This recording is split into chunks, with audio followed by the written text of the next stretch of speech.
Welcome. In front of me I have a Xiaomi Redmi Note 9 and I'm going to show you how we can set up the face unlock on this device. So at the first we have to move for the settings. Right now we have to scroll down and go for the passwords and the security. Here we have to tap on the face unlock, input our current lock method.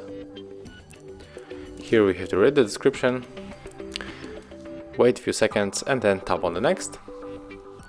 As you can see right now the smartphone starts scanning our face and it's finished. So right now we can tap on the done and just check if it is working.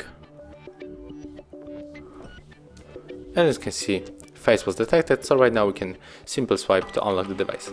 Thank you guys for watching, leave thumbs ups, comments and subscribe to our channel.